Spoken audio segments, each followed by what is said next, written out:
Part 2. Fires and Foundations. Year 883 PXF. Early Autumn. Serena threw the scrying orb against the dank stone wall, shattering it, her fury destroying the fifth such orb in half as many weeks. Her hand reflexively went to her left eye, where the feedback from the broken spell made it too feel like it was shattering. Its orb bulged under her palm, swollen from the magic she had repeatedly channeled through it in the months since her brother's death.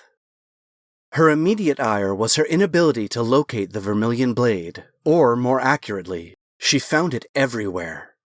Dozens upon dozens of scryings had yielded just as many possible locations, and each investigation, no matter how quickly she arrived, left her empty-handed. While her magical failures were a barb of frustration, she reserved the roaring inferno of her rage for Rabian himself. Serena had never liked her brother, dismissing him as a fool whose obsessive self-inflated ego skirted the edge of madness. However, the burning hatred she now felt had been born when the Vermilion Blade chose him after Talon's death. Through her machinations and magics, she was the one who had eroded Talon's binding brand upon the blade, releasing it from his control. Yet the ancestral glaive offered itself to Rabian as he cowered in a cave during the revolt's aftermath, when all he had ever done was be soundly beaten by it. Serena ruefully swept one of her lab tables clean of all its contents, letting them crash to the cobblestone floor. She needed the sounds of destruction to drown out the constant berating she flogged herself with. She should have killed Rabian the second she found him with the Vermilion Blade. All that stayed her hand were her memories of experiencing the damnable glaive in action when Talon had wielded it during their dueling match over Hearth's Rest. It would have been so simple. Serena had used her sight to track the blade to the southern coastal village near the encampment where she and her brother had prepared the coup.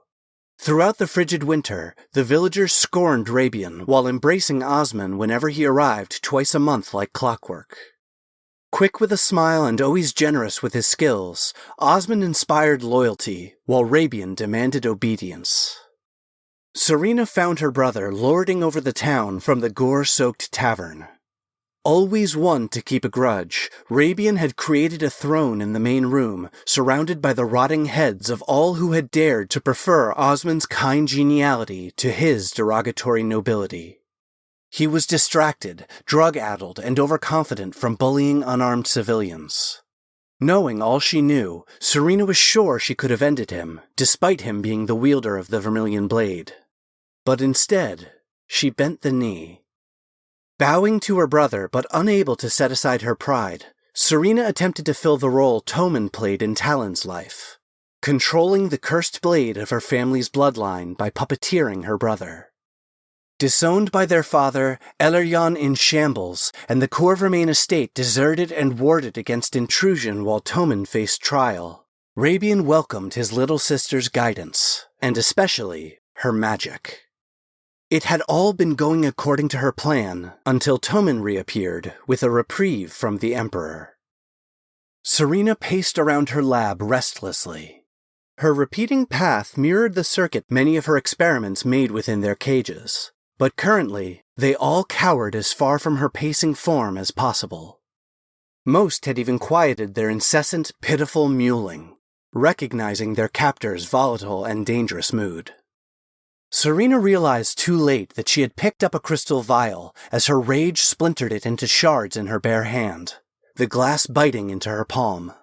She threw the bloody fragments through the bars of one of the dozens of enclosures in the room, eliciting a satisfying yelp and whimper from its occupant. "Where are you?" Serena screamed, unable to hold in her frustration any longer. "And where did you lose it, you worthless imbecile?" Serena knew yelling at her dead brother was of no use. His death was the only thing of which she was sure. Every Corvermain was. They knew of his destruction the same as they learned of Talon's, from the screeching agony that vibrated through the black chains that tied them all together. When a natal chain shattered, the whole of the family felt it. The mundane act of dying alone would never release a Corvermain from their bonds to darkness. To have destroyed her brother and Talon so utterly, Serena and others knew it would take something extraordinary and powerful to succeed where so many had failed. For it to have happened twice in less than a decade begged the question, were they now the hunted instead of the hunters? Serena held no love for her uncle, especially since his iron grip on the family was weakening. After Talon's death, Serena bore the brunt of Tommen's ire. With every blow he landed on her, Tommen had reminded Serena that her one task had been to destroy his son's will through her manipulations of Osman. He cut his niece out of his inner circle and left her to fend for herself, instead focusing his attention on grooming Rabian. A prideful smile sliced across Serena's face as she reminded herself of her surroundings. Left to her own devices, she masterfully orchestrated the fall of Arnador from within. It was the perfect place to harvest the corruption the Vermilion Blade had cultivated across the region to feed her predilection for evolutionary magic. Rabian had also seemed to be drawn to her, carried by the currents of corruption that flowed into her clutches to feed her experiments.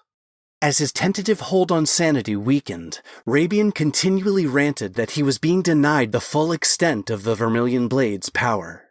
He insisted that whoever or whatever killed Talon had captured a portion of it and was denying him what was rightfully his. Her magics confirmed his ravings were nothing more than a mind cracking under the weight of unearned power. Serena combed through her last memory of her brother for the 100th time. Hours before his death, Rabian had come to Serena in a manic hysteria. He had found the missing power of the Vermilion Blade and knew who had kept it from him. Their cousin Talon was alive.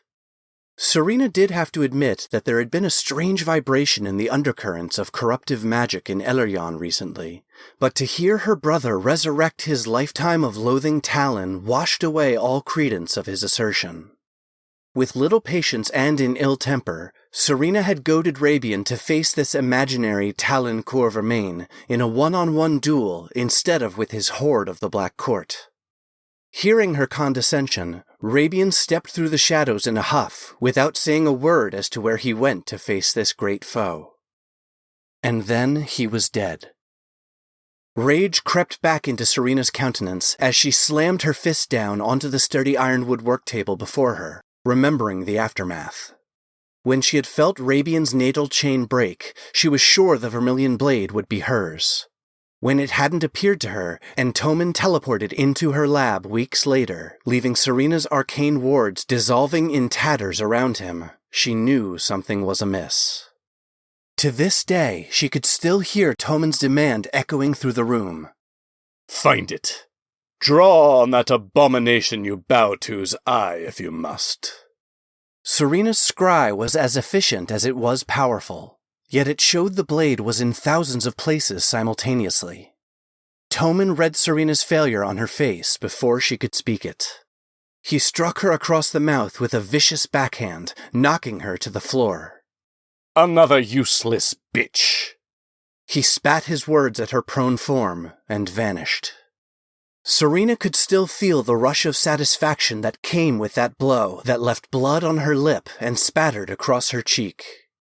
In the lab, her bloody hand absently went to the small amber capsule hanging around her neck.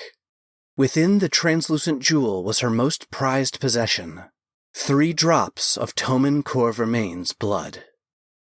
After the abuses she had suffered at Tommen's hand after Talon's death, she vowed never to allow him to take such liberty again without a price.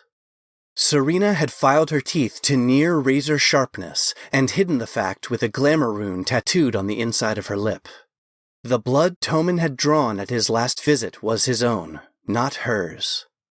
Tommen was not one to be careless with his blood, but the slight healing properties she had arcanely evolved into her saliva would have covered her tracks within moments.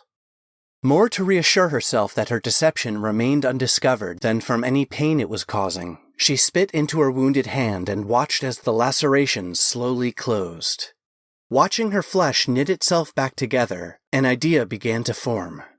The Vermilion Blade had been bound to Talon's soul and flesh that suffered decades of manipulation by Tommen's hand. Ritual magic like that imprinted the will of the caster upon its target. Perhaps she should stop looking for the vermilion blade itself, and start looking for any residual essence of Toman's magic that was passed on to the ancestral weapon through its bond with Talon.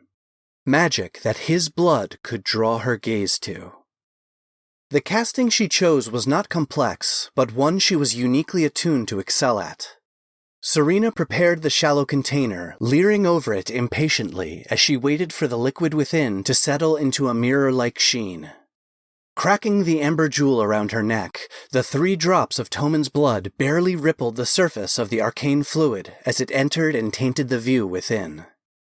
The basin revealed Toman's arcane influence as it veined and seethed across Eleryan from horizon to horizon.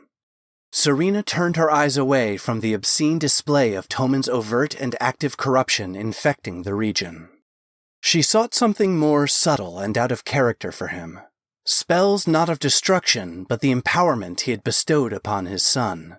The traces of rituals that were usually granted as acts of protection and love that Toman had twisted to his design. Nearly hidden by the stain of the Vermilion Blade's appearance to Rabian years before in caves of the southern coast was the tiniest wisp of Toman's arcane influence flowing southward. She followed it out over the sea, manic glee rising inside her as she approached her quarry, perhaps a ship offshore. Just at the point where her spell's reach became blocked by the warded protections of the Uldani Isles, the trail split in 2. The more substantial left fork continued south, while the other tiny wisp veered westward. Serena's elation at finding her first clue as to where the Vermilion Blade might be blossomed into raging anger. Her concentration broke as she slammed her hands down into the stillness of the arcane fluid in the gazing basin.